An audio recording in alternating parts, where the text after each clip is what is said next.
Hello friends, ഇന്നത്തെ എപ്പിസോഡിൽ അർച്ചനയുടെ കയ്യിൽ കുഞ്ഞിരിക്കുന്നത് കണ്ട് ഹാളിലേക്ക് എത്തിയ ആതിര ദേഷ്യത്തോടെ അർച്ചനയുടെയും സന്ദീപിന്റെയും എല്ലാം അരികിലേക്ക് എത്തി.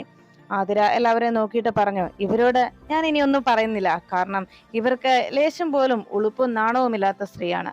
പക്ഷേ എനിക്ക് പറയാനുള്ളത് എൻ്റെ ഭർത്താവിനോടാണ്. കാരണം ഇവരോടൊപ്പം ചേർന്ന് എല്ലായ്പ്പോഴും വീണ്ടും വീണ്ടും എന്നെ പറ്റിച്ചുകൊണ്ടിരിക്കുന്ന എൻ്റെ ഭർത്താവിനോട്. ഇനി ഇപ്പോ ഒരു കാര്യത്തിൽ എനിക്ക് തീരുമാനം അറിയണം. നിങ്ങൾക്ക് വലുത് ഇവരാണോ അതോ ഞാനാണോ എന്ന്. ഈ ഈ ഒരു നിമിഷം തന്നെ അതിനുള്ള മറുപടി എനിക്ക് അറിഞ്ഞേ തീരൂ എന്ന് പറയുമ്പോൾ ഉടനെ സന്ദീപ് പറഞ്ഞു, അതിരെ എന്ന് വിളിച്ചതും വേണ്ട, ഇനി ഒന്നും പറയണ്ട. ഉടനെ മീരെടുത്തി നോക്കിയിട്ട് അതിര് ചോദിച്ചു, എടുത്തി ഇവിടെ വന്നിരിക്കുന്നത് എന്നെ സഹായിക്കാനോ അതോ ഇവരെ സഹായിക്കാനോ? എന്റെ കണ്ണ് വെട്ടിച്ച് എന്റെ കുഞ്ഞിനെ കൊണ്ടുവന്ന് ഇവരുടെ കയ്യിൽ കൊടുക്കാനാണോ എടുത്തി കുഞ്ഞിന് മരുന്ന് കൊടുക്കാനെന്ന് പറഞ്ഞ് ഇവിടേക്ക് കൂട്ടിക്കൊണ്ടുവരുന്നത് എന്ന് ചോദിച്ചു. അത് കേട്ടതും മീര പറഞ്ഞു, അതിരെ നീ എന്തറിഞ്ഞിട്ടാ പറയുന്നത്? കുഞ്ഞിന് ഓരോ മണിക്കൂർ ഇടവിട്ട് മരുന്ന് കൊടുക്കണ്ടേ, അതിന് ആശയുടെ കയ്യിൽ കുഞ്ഞിനെ കൊടുത്തത് എന്ന് പറഞ്ഞു. അപ്പോഴേക്കും ആതിര ചോദിച്ചു, അതിന് ഇവര് തന്നെ കൊടുക്കണമെന്ന് എന്താ ഇത്ര നിർബന്ധം? കുഞ്ഞിന്റെ അമ്മയായി ഞാനിവിടെ ഉണ്ടല്ലോ, ഞാൻ ചത്തുപോയിട്ടൊന്നും ഇല്ലല്ലോ, എനിക്ക് കുഞ്ഞിന്റെ മരുന്ന് കൊടുത്തൂടെ എന്ന് ചോദിച്ച് ദേഷ്യപ്പെടുന്നു. അങ്ങനെ ശബ്ദം ഉയർത്തിയുള്ള സംസാരം കേട്ടതും ഉടനെ തന്നെ ദേഷ്യത്തോടെ അങ്ങനെ സംസാരിക്കുന്നത് കേട്ട് അവന്തിക താഴേക്ക് ഇറങ്ങി വന്നു. അവന്തിക താഴേക്ക് വന്നതോടെ സേതുമാധവനും റൂം തുറന്ന് പുറത്തേക്ക് ഇറങ്ങി. എന്താ മോളെ, എന്താ പ്രശ്നം എന്ന് ചോദിച്ച് ആതിരയുടെ അരികിലേക്ക് എത്തി സേതുമാധവൻ കാര്യം അന്വേഷിച്ചു. ഉടനെ ആതിര പറഞ്ഞു, അച്ഛാ, ഞാൻ പലതവണ ഇവരോട് പറഞ്ഞിട്ടുണ്ട്, എൻ്റെ മോളെ ഇവരെടുക്കുന്നത് എനിക്കിഷ്ടമല്ല എന്ന്. അച്ഛൻ തന്നെ ഇതിനൊരു തീരുമാനം ഉണ്ടാക്കി തരണം. എൻ്റെ ഭർത്താവിനെ കൊണ്ട് അതിന് കഴിവില്ല. അതുകൊണ്ടാണ് ഞാൻ അച്ഛനോട് ഇത് ആവശ്യപ്പെടുന്നത്.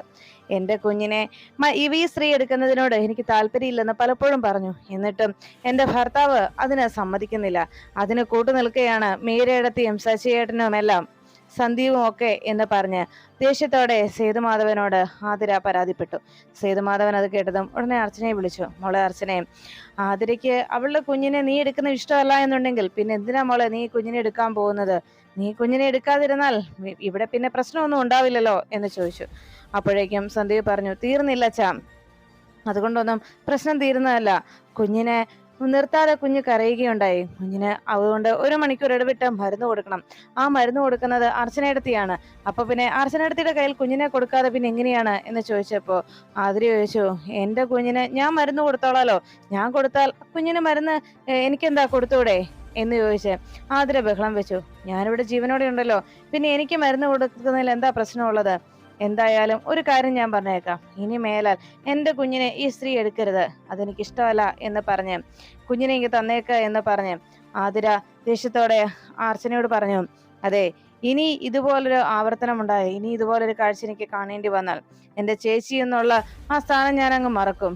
എല്ലാം മറന്നിട്ടായിരിക്കും എൻ്റെ സംസാരവും പ്രവൃത്തിയും എന്ന് പറഞ്ഞ് അർച്ചനയുടെ അരികിലേക്ക് ചെന്ന് കുഞ്ഞിനെ ഇങ്ങതാ എന്ന് ആതിര ആവശ്യപ്പെട്ടു. കുഞ്ഞിനെ വാങ്ങിക്കാനായി ആതിര ഒരുങ്ങുമ്പോ മീരടുത്തി പറഞ്ഞു, ആതിരെ നീ പോയിക്കോ, കുഞ്ഞിന് മരുന്ന് കൊടുത്തിട്ട് ഞാൻ കൊണ്ടുവന്നോളാം. അപ്പോഴേക്കും ആതിര പറഞ്ഞു, അത് വേണ്ട, ഞാൻ മരുന്ന് കൊടുത്തോളാം, കുഞ്ഞിനെ ഇങ്ങിതാ എന്ന് പറഞ്ഞിട്ട് ആതിര കുഞ്ഞിനെ എടുക്കാൻ തുടങ്ങുമ്പോ മീരടുത്തി ആതിരയെ തള്ളി മാറ്റുന്നു. മാറി നിൽക്കങ്ങോട്ട്, കുഞ്ഞിനെ എന്തിനാ ഇങ്ങോട്ട് കൊണ്ടുവന്നെന്നറിയാവോ? കുഞ്ഞിന് മരുന്ന് കൊടുക്കണമെന്ന് പറഞ്ഞു നീ കേട്ടില്ലേ എന്ന് ചോദിച്ചു. കുഞ്ഞിന് എന്തിനുള്ള മരുന്നാ കൊടുക്കുന്നത് നിനക്ക് അറിയുമോ? നീ ഇത്രയൊക്കെ പറഞ്ഞ സ്ത്രീക്ക് അതുകൂടി നീ അറിയണം എന്ന് മീരടുത്തി പറഞ്ഞു. അത് കേട്ടതും സന്ദീപ് ചോദിച്ചു, എടുത്തി എന്ന് സന്ദീപ് വിളിച്ചതും പെട്ടെന്ന് അർച്ചന പറഞ്ഞു, എടുത്തി വേണ്ട. അപ്പോഴേക്കും മീര പറഞ്ഞു, വേണ്ട അർച്ചനെ, അവൾ അറിയട്ടെ. അവൾക്ക് വേണ്ടി ഈ സഹായം നമ്മൾ ചെയ്യുമ്പോൾ വെറുതെ അവളുടെ വായിലിരിക്കുന്ന നമ്മൾ എന്തിനാണ് കേൾക്കുന്നത്? അവൾ അറിയട്ടെ ആ സത്യം, അതല്ലേ നല്ലത്. അവൾക്ക് വേണ്ടി ഉപകാരം ചെയ്തിട്ട് ഈ പഴി മുഴുവൻ നമ്മൾ കേൾക്കേണ്ട കാര്യമില്ലല്ലോ. ആതിരെ, അർച്ചനയുടെ കയ്യിലിരിക്കുന്ന ഈ നിന്റെ കുഞ്ഞ് ഒരു ഹാർട്ട് പേഷ്യന്റ് അർച്ചനെ, ആതിരെ എന്ന് ഉറക്കെ മീരെടുത്ത് വിളിച്ചു പറഞ്ഞു. നിന്റെ കുഞ്ഞൊരു ഹാർട്ട് പേഷ്യന്റ് ആണെന്ന് പറഞ്ഞു കേട്ടതോടെ ആതിര അത് വിശ്വസിക്കാനാകാതെ ഞെട്ടലോടെ നിന്നു. സേതുമാധവനും മറ്റെല്ലാവരും ആ വാർത്ത കേട്ട് ഞെട്ടിത്തെറിച്ചങ്ങനെ നിൽക്കുന്ന നേരത്ത് മീരെടുത്തി പറഞ്ഞു, നിനക്ക് ഈ പറഞ്ഞത് കേട്ടിട്ട് വിശ്വാസമാവുന്നില്ലെങ്കിൽ നീ നിന്റെ ഭർത്താവിനോട് തന്നെ ചോദിക്കേ. 1 മണിക്കൂർ ഇടവിട്ട് അതിനുള്ള മരുന്നാണ് അർച്ചന കൊടുത്തുകൊണ്ടിരിക്കുന്നത്. നിന്റെ കുഞ്ഞ് നിർത്താതെ കരയുമ്പോ കുഞ്ഞിന്റെ ഹാർട്ടില് ഹോൾ ഉള്ളത് കൊണ്ടാണ് കുഞ്ഞിങ്ങനെ നിർത്താതെ കരയുന്നത്. അതിനുള്ള മരുന്ന് അർച്ചന കൊടുക്കുന്നത്. 1 മണിക്കൂർ ഇടവിട്ടാണ് ആ മരുന്ന് കൊടുത്തുകൊണ്ടിരിക്കുന്നത്. നിന്റെ കുഞ്ഞിനെ രക്ഷിക്കാനായിട്ടാണ് ആ അർച്ചന ഈ കഷ്ടപ്പാടെല്ലാം സഹിക്കുന്നത്. എന്നിട്ടും നിനക്കതൊന്നും മനസ്സിലാക്കാനോ?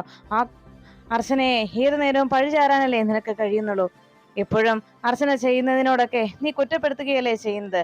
നിന്നോട് ഇക്കാര്യം മറച്ചു വെച്ച് അർച്ചനയാണ് ആ ഒരു രഹസ്യം മനസ്സിൽ ഒളിപ്പിച്ചു വെച്ചുകൊണ്ട് എല്ലാം ചെയ്ത് തീർക്കുന്നത് എന്ന് പറഞ്ഞപ്പോൾ സച്ചി പറഞ്ഞു, അതിരെ ഇക്കാര്യം നിന്നിൽ നിന്ന് മറച്ചു വെച്ചത് നിനക്കത് താങ്ങാനാവില്ല എന്ന് അറിഞ്ഞിട്ട് തന്നെയാണ് സന്ദീപാണ് ഈ സത്യം തൽക്കാലം നിന്നോട് പറയണ്ട എന്ന് അറിയിച്ചത് എന്ന് പറഞ്ഞു. അപ്പോഴേക്കും മീരയുടെ തീയും അർച്ചനയും പൊട്ടിക്കരഞ്ഞുകൊണ്ടങ്ങനെ നിന്നു. എന്തായാലും അവൾക്ക് നിന്റെ വേദന കാണാൻ കഴിയില്ലല്ലോ അച്ചുവിന്. കാരണം ഒന്നുമല്ലെങ്കിലും നിങ്ങളൊരു അമ്മയുടെ മക്കളല്ലേ എന്ന് മീരയുടെ തീ ആതിരയെ നോക്കി പറഞ്ഞു. ആതിരെ, നീ ഓരോ കുത്തുവാക്കുകൾ നിന്റെ ചേച്ചിയെ കുറിച്ച് പറയുമ്പോൾ ഒരു കാര്യം നീ മനസ്സിലാക്കണം. നീ അനുജത്തി ആയതുകൊണ്ട് അവൾ അതെല്ലാം ശ്രമിക്കും.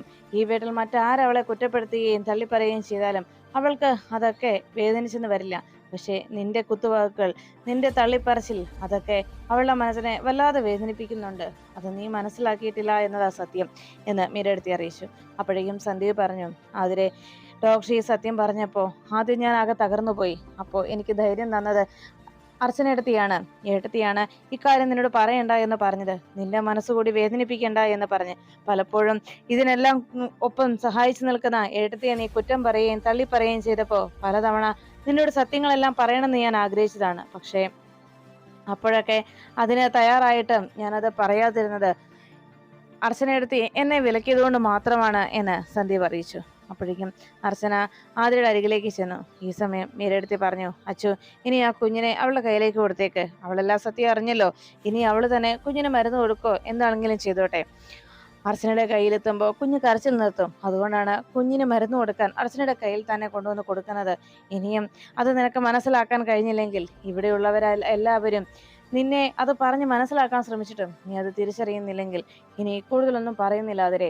നിന്റെ കുഞ്ഞിന്റെ അവസ്ഥ നീ മനസ്സിലാക്കിയാൽ നന്ന് എന്ന് പറഞ്ഞു കുഞ്ഞിനെ ആതിരയുടെ കയ്യിലേക്ക് ഏൽപ്പിക്കാൻ അർച്ചനയോട് പറഞ്ഞു. അർച്ചനെ ആ കുഞ്ഞിനെയും പിടിച്ച് പൊട്ടിക്കരയുമ്പോൾ മീരയുടെ വാക്കുകൾ കേട്ട് തകർന്ന മനസ്സുമായി പൊട്ടിക്കരഞ്ഞുകൊണ്ട് നിൽക്കുന്ന ആതിരയുടെ അരികിലേക്ക് എത്തി. അർച്ചന പറഞ്ഞു, മോളെ, നീ വിഷമിക്കാതെ. കുഞ്ഞിന് മരുന്ന് കൊടുത്തു കഴിഞ്ഞാൽ 1 വയസ്സാകുമ്പോൾ ഒരു സർജറി ഉണ്ട്. അത് ചെയ്താൽ ഈ പ്രശ്നമില്ലാതാകും. പിന്നെ ഇനി സർജറി ചെയ്യാതെ തന്നെ ചിലപ്പോൾ 1 വർഷം ഈ മരുന്ന് കൊടുക്കുന്നത് കൊണ്ട് തന്നെ ആ ഒരു അവസ്ഥ മറികടക്കാനും മതി. അതുകൊണ്ട് നീ വിഷമിക്കേണ്ട എന്ന് പറഞ്ഞ് ആതിരയെ ആശ്വസിപ്പിച്ചു. അപ്പോഴേക്കും ചേച്ചിയോട് താൻ ചെയ്തു പോയ തെറ്റുകളെല്ലാം ഓർത്ത് വിഷമത്തോടെ അർച്ചനയുടെ അരികിലേക്ക് ചെന്ന് പൊട്ടിക്കരഞ്ഞുകൊണ്ട് ചേച്ചിയുടെ തോളിൽ ചേർന്ന് താൻ ചെയ്തു പോയ തെറ്റുകൾക്കെല്ലാം മാപ്പ് ചോദിക്കും പോലെ ചേച്ചിയെ കെട്ടിപ്പിടിച്ച് കരയുന്നു ആതിര. ഈ കാഴ്ച കണ്ട് ഒട്ടും സഹിക്കാനാകാതെ കലിയോടെയും അമർഷത്തോടെയും നോക്കി നിൽക്കുകയാണ് അവന്തിക. അതിനുശേഷം അവന്തിക ഉടൻ തന്നെ ഈ വിവരം ധനുഷിനെ വിളിച്ച് അറിയിച്ചു.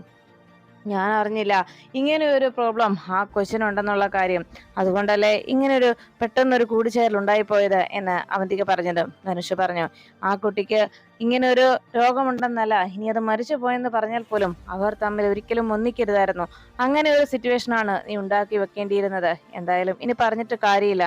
ഇനിയിപ്പോ സത്യങ്ങളെല്ലാം തിരിച്ചറിഞ്ഞ സ്ഥിതിക്ക് അവന്തികെ, ഇനി 2 പേരും കൂടി ഒന്നിച്ചായിരിക്കും നിനക്കെതിരെ പോരാടാൻ വരുന്നത്, നോക്കിക്കോ എന്ന് ധനുഷ് അവന്തികയോട് ഉപദേശിക്കുമ്പോൾ അർച്ചനയും ആതിരയും കൂടി ബാൽക്കണിക്കരികിലേക്ക് എത്തി അവന്തികയെ നോക്കുന്നു. അവന്തിക ഫോണിൽ സംസാരിച്ചു നിൽക്കുന്നത് കണ്ടതോടെ 2 പേർക്കും കാര്യം മനസ്സിലായതുപോലെ നോക്കുമ്പോൾ അവന്തിക വേഗം തന്റെ ഫോൺ എടുത്ത് കോള് കട്ട് ചെയ്തു.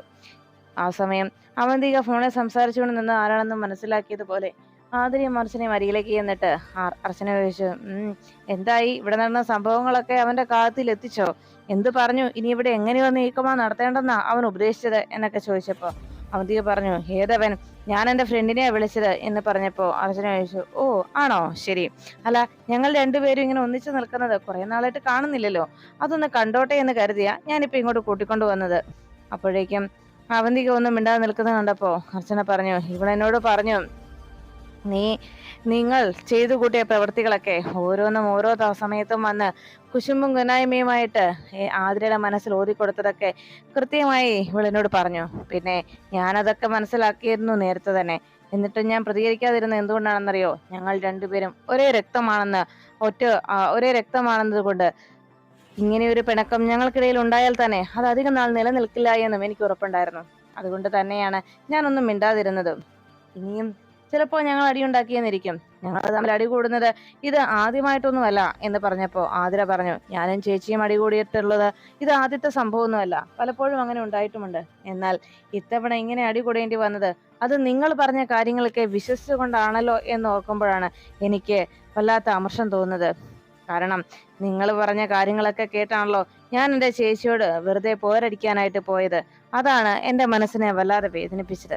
ഇനി എന്താണെങ്കിലും നിങ്ങളുടെ വാക്കുകൾ ഞാൻ ഒരിക്കലും വിശ്വസിക്കാൻ പോകുന്നില്ല. നിങ്ങളുടെ തനിനിറം എന്താണെന്ന് ഞാൻ തിരിച്ചറിഞ്ഞു കഴിഞ്ഞല്ലോ എന്ന് പറഞ്ഞ് ആതിര സംസാരിച്ചങ്ങ് നിൽക്കുമ്പോൾ ഉടനെ അർച്ചന പറഞ്ഞു, വാ മോളെ നമുക്ക് പോകാം എന്ന് പറഞ്ഞ് അർച്ചന മുന്നേ നടക്കുമ്പോൾ ആതിര 1-2 സ്റ്റെപ്പ് മുന്നോട്ട് വെച്ചിട്ട് വേഗം അർച്ചനയോട് പറഞ്ഞു, ചേച്ചി ഒന്ന് നിന്നേ. പെട്ടെന്ന് അർച്ചന പിന്തിരിഞ്ഞു നോക്കിയതും ആതിര വേഗം തന്നെ തിരിഞ്ഞു നിന്ന് അവന്തികയോട് പറഞ്ഞു, അതെ നിങ്ങളെ ചെയ്തൊക്കെ ഓർത്തപ്പോ എനിക്ക് ഇതുകൊണ്ട് അവസാനിപ്പിക്കാൻ തോന്നിയില്ല. ഒന്നുകൂടി ഉണ്ട് നിങ്ങൾക്കൊരു സമ്മാനം എന്ന് പറഞ്ഞ് ആതിര കൈ ഉയർത്തി അവന്തികയെ തല്ലാൻ ഒരുങ്ങിയതും പെട്ടെന്ന് അർച്ചന വിളിച്ചു, ആതിരെ വേണ്ട. ഉടനെ അവന്തിക ആകെ ഞെട്ടലോടെ നോക്കുമ്പോ അർച്ചന പറഞ്ഞു, വേണ്ട, അവര് ഒന്നും അല്ലെങ്കിലും നിന്റെ മൂത്ത ഏട്ടത്തിയല്ലേ. പിന്നെ അതുമല്ല ഇടയ്ക്ക് ഇവര് കാണിച്ചു കൂട്ടുന്നതിനൊക്കെയുള്ള ഡോസ് ഞാൻ ഇടയ്ക്കിടയ്ക്ക് അവർക്ക് കൊടുക്കാറുണ്ട്. ഇനി നിന്റെ കയ്യിൽ നിന്നും കൂടി അത് കിട്ടിയാ നീയും കൂടി അതൊരു ശീലമാക്കണ്ട. പിന്നെ എന്തായാലും തൽക്കാലത്തേക്ക് നമുക്ക് വെറുതെ വിട്ടേക്കാം. ഇവര് ചെയ്തു കൂട്ടിയ പ്രവൃത്തി കണ്ട നീ ഇത് കൊടുക്കേണ്ടത് തന്നെയാണ്. പക്ഷെ ഏട്ടത്തിയായി പോയില്ലേ, തൽക്കാലം ആ ബഹുമാനം വെച്ച് നമുക്ക് വിട്ടേക്കാം എന്ന് അർച്ചന അറിയിച്ചു. ഉടനെ ആതിര പറഞ്ഞു, അതെ ചേച്ചി പറഞ്ഞതുകൊണ്ട് മാത്രം ഞാനിപ്പോ നിങ്ങളെ വെറുതെ വിടുന്നു. പിന്നെ ഇങ്ങനെ ഒരു അവസ്ഥയിൽ നിങ്ങളെ വെറുതെ വിട്ടതിന്റെ പേരിൽ എനിക്ക് യാതൊരു വിഷമമൊന്നും തോന്നുന്നില്ല. കാരണം എന്തെന്ന് വെച്ചാൽ നിങ്ങളുടെ പ്രവൃത്തികൾ ഇങ്ങനെ ആയതുകൊണ്ട് ഇനിയും നിങ്ങൾ ഇതുപോലെയുള്ള അവസരങ്ങൾ ഉണ്ടാക്കിക്കൊണ്ടേയിരിക്കും. എൻ്റെ ഇപ്പോഴത്തെ ഇതേ സാഹചര്യം ഇനിയും ആവർത്തിക്കപ്പെടാനുള്ള അവസ്ഥ ധാരാളമാണ്. അപ്പോ അന്ന് ഇനി ചേച്ചി പറഞ്ഞാൽ പോലും നിങ്ങൾക്കുള്ളത് ഞാൻ തന്നിരിക്കും, തീർച്ച. ഇനി എൻ്റെ ചേച്ചി എന്നെ അകറ്റാനോ നോക്കിയാ ഇതായിരിക്കില്ല എന്റെ മറുപടി, നോക്കിക്കോ എന്ന് പറഞ്ഞ് വാ ചേച്ചി എന്ന് പറഞ്ഞ് ആതിര അർച്ചനയും വിളിച്ചുകൊണ്ട് പോകുമ്പോൾ അവന്തിക ആകെ നാണം കെട്ട് തല കുനിച്ചങ്ങനെ നിൽക്കുന്നു. പിറ്റേന്ന് രാവിലെ കുഞ്ഞിനെ കുളിപ്പിച്ച് കുഞ്ഞിനെ ഒരുക്കിക്കൊണ്ടിരിക്കുന്ന മീരടത്തിയുടെ അരികിലേക്ക് എത്തി അർച്ചനയും ആതിരയും. മീരടത്തിയോട് അർച്ചന ചോദിച്ചു, അല്ല ആവണിമോള് പോയോ ഏട്ടത്തി? അപ്പോഴേക്കും മീര പറഞ്ഞു, ആ അവള് പോയി. ഇവിടുന്ന് പോകുന്നത് വളരെ ബുദ്ധിമുട്ടുള്ള കാര്യമാണ്. ഇവിടുന്ന് വളരെ ദൂരെ കൂടുതലാണ് സ്കൂളിലേക്ക്. അതുകൊണ്ട് ഞാൻ അച്ഛനെ വിളിച്ചിട്ട് ആ വഴി കൊണ്ടുപോയിക്കോളാൻ പറഞ്ഞു എന്ന് മീരടുത്തി അർച്ചനയോട് പറഞ്ഞു. ഇത് കേട്ടതും ആതിര പറഞ്ഞു, ആ അതെ ഏട്ടത്തി, അങ്ങനെയാണെങ്കിലുണ്ടല്ലോ നാളെ തന്നെ ഏട്ടത്തി വേണമെങ്കിൽ വീട്ടിലേക്ക് പോയിക്കോ. ഇത് കേട്ടപ്പോൾ ആതിരയോട് മീര ചോദിച്ചു, അതെന്താ അപ്പൊ കുഞ്ഞിനെ നോക്കണ്ടേ എന്ന് ചോദിച്ചപ്പോ മീരയോട് ആതിര പറഞ്ഞു, അത് സാരയില്ല ഏട്ടത്തി, ഇവിടെ ഇപ്പൊ ഞാനും ചേച്ചിയും ഉണ്ടല്ലോ, ഞങ്ങളെ നോക്കിക്കോളാം എന്ന് പറഞ്ഞു. അപ്പോഴേക്കും മീരടുത്തി പറഞ്ഞു, അങ്ങനെയാണെങ്കിൽ നീ വേണ്ട ആതിരേ, നിന്റെ ചേച്ചി അച്ചു മാത്രം മതി കുഞ്ഞിന്റെ കാര്യം നോക്കാനായിട്ട് എന്ന് പറഞ്ഞു. പിന്നെ 3-ാം പൊക്കം നിന്റെ തനി സ്വഭാവം വീണ്ടും നീ ഇറക്കരുത് എന്ന് പറഞ്ഞപ്പോ ആതിര ചിരിച്ചുകൊണ്ട് പറഞ്ഞു, ഇനി അങ്ങനെയൊന്നും ഉണ്ടാവില്ല ഏട്ടത്തി, അത് ഉറപ്പാ എന്ന് പറഞ്ഞ് മീരയുടെ കയ്യിൽ നിന്ന് കുഞ്ഞിനെ എടുത്തിട്ട് ഉടനെ അടുത്തിരിക്കുന്ന അച്ഛനയുടെ കയ്യിലേക്ക് കുഞ്ഞിനെ ആതിര വെച്ചു കൊടുത്തു. അല്ലെങ്കിലും എൻ്റെ കുഞ്ഞിനെ ശരിക്കും നോക്കാൻ അറിയാവുന്നത് എൻ്റെ ചേച്ചിക്ക് തന്നെയാണ്. അച്ചുചേച്ചി തന്നെ നോക്കിയാൽ മതി, അച്ചുചേച്ചി തന്നെ ഇവളെ വളർത്തിയാൽ മതി എന്ന് പറഞ്ഞ് കുഞ്ഞിനെ അർച്ചനയുടെ മടിയിലേക്ക് വെച്ചു കൊടുത്തു. ഇത് കണ്ടത് അപ്പുറത്ത് മാറി നിന്ന് അസൂയോടെ നോക്കുന്ന അവന്തിക മനസ്സിൽ പറഞ്ഞു, അങ്ങനെ ചേച്ചിയുടെ അനുജത്തിയുടെയും കൂടിച്ചേരലിന്റെ സന്തോഷം അങ്ങനെ ആസ്വദിക്കാൻ കൂടുതൽ സന്തോഷിക്കാനും ഞാൻ സമ്മതിക്കില്ല. ഈ ഒരു സന്തോഷം ഞാൻ തന്നെ ഇല്ലാതാക്കിയിരിക്കും എന്ന് മനസ്സിൽ പറഞ്ഞുകൊണ്ട് അവന്തിക അത് നോക്കിയിരുന്നു. അതിനുശേഷം അർച്ചന കുഞ്ഞുമായി റൂമിലേക്ക് വന്ന് കുഞ്ഞിനെ താലോലിച്ചുകൊണ്ടിരിക്കുമ്പോൾ ആ കാഴ്ച കണ്ട് പുറത്തുനിന്ന് ആതിര സന്തോഷിച്ചു. പിന്നീട് ആതിരയും അർച്ചനയുടെ അരികിലേക്ക് എത്തി. കുഞ്ഞിനെ ഓമനിച്ചുകൊണ്ടിരിക്കുന്ന അർച്ചനയ്ക്ക് അരികിൽ വന്ന് ആതിര അതങ്ങനെ നോക്കി നിൽക്കുമ്പോൾ ചേച്ചിയും അനുജത്തിയും കൂടി കുഞ്ഞിനെ കൊഞ്ചിക്കുന്നതൊക്കെ കണ്ട് പുറത്തു പോയിട്ട് തിരിച്ചു വന്ന സച്ചി വാതിക്കൽ നിന്ന് നോക്കിക്കണ്ടു. അതിനുശേഷം സന്തോഷത്തോടെ സച്ചിയും അവരോടൊപ്പം കുഞ്ഞിനെ കൊഞ്ചിക്കുന്നതിൽ പങ്കുചേർന്നു. അങ്ങനെ അവർ 3 പേരും ചേർന്ന് കുഞ്ഞിനെ കൊഞ്ചിക്കുന്നതും അതിനെ കൂട്ടായിട്ട് അവർക്കൊപ്പം നിന്ന് ആതിരയെ കണ്ടതോടെ അവന്തികയുടെ മനസ്സിൽ കൂടുതൽ ദുഷ്ടചിന്തകൾ ചേക്കേറി. അവന്തിക ഇനി എന്താണ് ഇവർക്കെതിരെ ചെയ്യേണ്ടതെന്നതിനെ കുറിച്ച് ആലോചിച്ചു. അപ്പോഴേക്കും സച്ചിയും അർച്ചനയും കൊച്ചിനെ കൊഞ്ചിക്കുന്നത് കണ്ട് ആസ്വദിച്ച് നിൽക്കുന്ന ആതിരയെ സച്ചി നോക്കി. അപ്പോഴാണ് അർച്ചന പറഞ്ഞത്, സച്ചിയേട്ടാ ഒന്നുകൂടി ശിവപുരത്ത് പോകണം. എൻ്റെ പ്രാർത്ഥനയുടെയും കണ്ണീരിന്റെയും ഫലമാണ് ആതിരയിലുണ്ടായ മാറ്റം. ഭഗവാനോട് അതിന് നന്ദി പറയണം എന്ന് അർച്ചന സച്ചിയോട് അറിയിച്ചു. അപ്പോഴേക്കും ആതിര പറഞ്ഞു, ചേച്ചി ഇനി എൻ്റെ കുഞ്ഞ് ചേച്ചിയുടെ കുഞ്ഞ് തന്നെയാണ്. വാവേ ഇതാ മോളുടെ അമ്മ എന്ന് പറഞ്ഞ്, ഇതും അമ്മയാണ് കേട്ടോ എന്ന് പറഞ്ഞ് ആതിര കുഞ്ഞിനെ അർച്ചനയെ അമ്മയാണെന്ന് പരിചയപ്പെടുത്തുന്നു. ഇതെല്ലാം കണ്ട് മാറി നിൽക്കുന്ന അവന്തിക മനസ്സിൽ പറഞ്ഞു, പല്ലവന്റെയും കുഞ്ഞിനെയാ ആതിരെ നീ നിന്റെ സ്വന്തം കുഞ്ഞായി താലോലിക്കുന്നതും കൊഞ്ചിക്കുന്നതും. എന്നാൽ നിന്റെ രക്തത്തിൽ പിറന്ന നീ പ്രസവിച്ച നിന്റെ കുഞ്ഞിനെ ഒരിക്കലും കാണാനുള്ള യോഗം നിനക്കില്ല ആതിരെ. അതിനു വേണ്ടിയുള്ള കാര്യം ഇന്ന് ഞാൻ ചെയ്യാൻ പോകുന്നത്. ഇന്ന് തന്നെ അതിന്റെ കാര്യത്തിൽ ഞാൻ ഒരു തീരുമാനം ഉണ്ടാക്കും. ഇന്നത്തോടെ അതെല്ലാം ഞാൻ അവസാനിപ്പിക്കും എന്ന് അവന്തിക മനസ്സിൽ ഉറപ്പിച്ചു. പിന്നീട് ശിവരാമൻ റൂമിലിരുന്ന് കുഞ്ഞിനെ ബെഡിൽ കിടത്തിയിട്ട് അതിനരികിൽ തന്നെ ഇരിക്കുന്നു. കുഞ്ഞ് ബെഡിൽ കിടന്ന് കളിച്ചുകൊണ്ടിരിക്കുന്നതിനിടയിൽ ശിവരാമൻ അവന്തിക പറഞ്ഞ കാര്യങ്ങൾ ഓർത്തു. എത്ര വലിയ പണം തരുന്ന വൃക്ഷമാണെങ്കിലും, എത്ര വലിയ കൽപ്പക വൃക്ഷമാണെങ്കിൽ പോലും, പണം കായ്ക്കുന്ന മരമാണെങ്കിൽ പോലും, അത് പെരയ്ക്ക് മീതെ വളർന്നാൽ അതിനെ കടക്കിൽ വെച്ച് വെട്ടണം. അതാണ് വേണ്ടത്. ശിവരാമന്റെ പെരയ്ക്ക് മീതെ വളരാൻ പോകുന്നതാണ് ആ കുഞ്ഞ്. അതുകൊണ്ട് അതിനെ കടക്കിൽ വെട്ടുക തന്നെയാണ് വേണ്ടതെന്നുള്ള അവന്തികയുടെ വാക്കുകൾ ശിവരാമന്റെ മനസ്സിനെ അലട്ടി. അതിനെന്താ പോംവഴിയെന്ന് ശിവരാമൻ ആലോചിച്ചു. ഉടൻ തന്നെ തൻ്റെ അടുത്ത് കിടക്കുന്ന ആ കുഞ്ഞിനെ നോക്കിയിട്ട് വളരെ പകയോടെ തൻ്റെ കയ്യിലിരുന്ന ആ പില്ലോ കയ്യിലായിട്ടെടുത്തു. ആ കുഞ്ഞിനെ കൊല്ലാൻ ശ്രമിച്ച സമയത്താണല്ലോ തൻ്റെ ഭാര്യയെ തനിക്ക് നഷ്ടമായത് എന്ന കുറ്റബോധവും കൂടി ശിവരാമന്റെ മനസ്സിലേക്ക് കയറിയതോടെ ശിവരാമൻ ആകെ ദേഷ്യത്തിലാവുന്നു. അങ്ങനെ പകയോടെ ശിവരാമൻ തൻ്റെ അടുത്തുള്ള ആ പില്ലോ കയ്യിലെടുത്ത് അത് ആ കുഞ്ഞിന് നേരെ കുഞ്ഞിന്റെ മുഖത്തേക്ക് വെച്ച് അമർത്താനായി ആ പില്ലോയുമായി കുഞ്ഞിനരികിലേക്ക് ചെല്ലുമ്പോൾ പെട്ടെന്ന് അവിടെ ഇരുന്ന ഇന്ദുവിൻ്റെ മാല ചാർത്തിയ ആ ഫോട്ടോ അത് കണ്ട് ശിവരാമന്റെ മനസ്സ് ആ ഒരു പ്രവൃത്തിയിൽ നിന്ന് പിന്തിരിഞ്ഞു. കുഞ്ഞിനെ ഇല്ലാതാക്കാൻ ശ്രമിക്കുമ്പോൾ ഇന്ദുവിൻ്റെ മനസ്സ് വേദനിക്കുമെന്നുള്ള ആ ഒരു തിരിച്ചറിവ് ശിവരാമന്റെ മനസ്സിനെ ആ ഒരു പ്രവൃത്തിയിൽ നിന്ന് പിൻവലിച്ചു. അങ്ങനെ ശിവരാമനാകെ വിഷമത്തോടെ ഇന്ദുവിൻ്റെ കാര്യവും ഓർത്ത് സങ്കടത്തോടെ ആ കുഞ്ഞിനെ ഇനി എങ്ങനെയാണ് തൻ്റെ ജീവിതത്തിൽ നിന്ന് ഒഴിവാക്കുക എന്നാലോചിച്ച് ശിവരാമൻ സങ്കടത്തോടെ ഇരുന്നു. അതിനുശേഷം ഉടൻ തന്നെ ശിവരാമൻ മറ്റൊരു തീരുമാനത്തിലേക്ക് എത്തി. എന്തായാലും ഈ ഒരു പ്രശ്നത്തിന് പരിഹാരം ഒന്ന് മാത്രമാണെന്ന് ശിവരാമൻ ഉറപ്പിച്ചു. അതിനുള്ള പോംവഴി എന്താണെന്ന് ശിവരാമൻ മനസ്സിൽ കണ്ട് വേഗം തന്നെ തൻ്റെ പ്രശ്നങ്ങൾ പരിഹരിക്കുന്നതിന് വേണ്ടി ശിവരാമൻ ആ കുഞ്ഞിനെയും കയ്യിലെടുത്ത് ആ വീട് വിട്ടിറങ്ങി. ഇനി ഈ വീട്ടിലേക്കൊരു മടങ്ങി വരവ് തനിക്കില്ല എന്ന് മനസ്സിൽ ഉറപ്പിച്ചു. അങ്ങനെ കുഞ്ഞുമായി കുറച്ചു ദൂരം ശിവരാമൻ നടന്നു നീങ്ങി. പിന്നീട് ആ കുഞ്ഞിനെ ശിവരാമൻ വഴിയരികിലെ ഒരു കാടിന് അരികിലായിട്ട് ആ പുല്ലുകൾക്കിടയിലായിട്ട് ആ കുഞ്ഞിനെ ഉപേക്ഷിച്ചു. ആരും താൻ ആ കുഞ്ഞിനെ അവിടെ ഇടുന്നത് കണ്ടില്ലെന്ന് ഉറപ്പ് വരുത്തി ശിവരാമൻ ഒന്നും അറിയാത്തതുപോലെ അവിടെ നിന്ന് നടന്നു നീങ്ങി. ഒന്നും അറിയാത്ത ആ പിഞ്ചു കുഞ്ഞ് അവിടെ കിടന്ന് കളിച്ചുകൊണ്ടിരിക്കുമ്പോൾ കുറച്ച് സമയങ്ങൾക്ക് ശേഷം ഒരു നാടോടി അതുവഴിയെത്തി. ആ നാടോടി ആ കുഞ്ഞിനെ വേഗം കയ്യിലെടുത്തു. അവിടെ അടുത്ത് ആരെങ്കിലും ആ കുഞ്ഞിന്റെ ബന്ധുക്കളോ ആരെങ്കിലും അവിടെ ഉണ്ടോ എന്ന് നോക്കി. എങ്ങും തന്നെ ആരെയും കാണാത്തതുകൊണ്ട് വേഗം ആ കുഞ്ഞിനെയും കയ്യിലെടുത്ത് ആ ഭിക്ഷാടകൻ അവിടെ നിന്ന് നടന്നു നീങ്ങുന്നു. ഇതേ സമയം കുഞ്ഞിനെ കാണാനായിട്ട് ശിവരാമന്റെ വീട്ടിലേക്ക് എത്തിയ അർച്ചന അവിടെ വന്ന് നോക്കുമ്പോൾ ആ വീട് അടച്ചിട്ടിരിക്കുന്നതായിട്ട് കണ്ടു. കുഞ്ഞിനെ എവിടെ കൊണ്ടുപോയി എന്ന ആശങ്കയായി അർച്ചനയുടെ മനസ്സിൽ. അവിടെയെങ്ങും ആരെയും കാണാതായതോടെ ശിവരാമനും അവിടെ ഇല്ലെന്ന് ഉറപ്പായതോടെ അർച്ചനയുടെ മനസ്സിനെ വല്ലാതെ ആശങ്കകൾ അലട്ടി. ഉടൻ തന്നെ അർച്ചന എങ്ങനെ കുഞ്ഞിനെ കണ്ടെത്തും എന്നതിനെ കുറിച്ച് ആലോചിച്ചു. കുഞ്ഞിനെയും കൊണ്ട് എവിടേക്കായിരിക്കും ശിവരാമേട്ടൻ പോയിട്ടുണ്ടാവുക, എന്തായിരിക്കും ഉണ്ടാവുക എന്നെല്ലാം ആലോചിച്ച് അർച്ചനയുടെ മനസ്സാകെ അസ്വസ്ഥമായി. അർച്ചന തിരികെ നെല്ലിശ്ശേരിയിലേക്ക് എത്തിയതും സച്ചി ഓഫീസ് വിട്ടു വന്നെത്തിയ സമയത്ത് അർച്ചന സച്ചിയോട് പറഞ്ഞു, സച്ചിയേട്ടാ ഞാൻ ഒന്ന് ശിവരാമേട്ടനെ വീട്ടിൽ ചെന്നിരുന്നു. അവിടെ ശിവരാമേട്ടനുമില്ല കുഞ്ഞുമില്ല, എന്തോ സംഭവിച്ചിട്ടുണ്ട്, അവര് രണ്ടുപേരും ഇവിടെ കാണാനില്ല എന്നറിയിച്ചു. നമുക്ക് ഉടനെ തന്നെ അന്വേഷിക്കാമെന്ന് സച്ചി വാക്ക് നൽകി. പിന്നീട് അർച്ചന സമാധാനം തേടി നേരെ ക്ഷേത്രത്തിലേക്ക് എത്തുന്നു. കുഞ്ഞ് എവിടെ പോയെന്നറിയാതെ ആകെ നിരാശയായി. ഇന്ദു ചേച്ചിയുടെ കയ്യിലുണ്ടായിരുന്ന കുഞ്ഞ്, ആ കുഞ്ഞിന് എന്തെങ്കിലും ആപത്ത് സംഭവിച്ചോ? ശിവരാമേട്ടൻ കുഞ്ഞിനെ ശരിക്കും ശ്രദ്ധിക്കുന്ന വ്യക്തിയല്ല. ആ നിലയ്ക്ക് കുഞ്ഞിന് എന്തെങ്കിലും ആപത്തുണ്ടായോ? അങ്ങനെ 1000 സംശയങ്ങളും ആശങ്കകളും അർച്ചനയുടെ മനസ്സിനെ അലട്ടി. ഭഗവാന്റെ മുന്നിലെത്തി പ്രാർത്ഥനയോടെ അച്ഛൻ നിന്നു.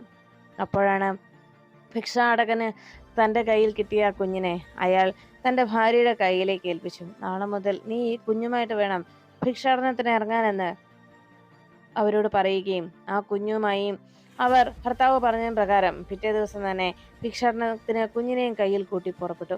അങ്ങനെ ക്ഷേത്രത്തിൽ പോയി ഭഗവാനോട് സങ്കടമൊക്കെ പറഞ്ഞ് അവിടെ നിന്ന് ഇറങ്ങിയ അർച്ചന വഴിയരികിൽ കുഞ്ഞുമായിട്ടിരിക്കുന്ന ആ നാടോടി സ്ത്രീയെ കണ്ടു. അവരെ കണ്ടതും അവരുടെ കയ്യിലിരിക്കുന്ന കുഞ്ഞിനെ പെട്ടെന്ന് അർച്ചന തിരിച്ചറിഞ്ഞു. ഇത് ഇന്ദു ചേച്ചിയുടെ കുഞ്ഞാണെന്നുള്ള കാര്യം അർച്ചന മനസ്സിലാക്കി.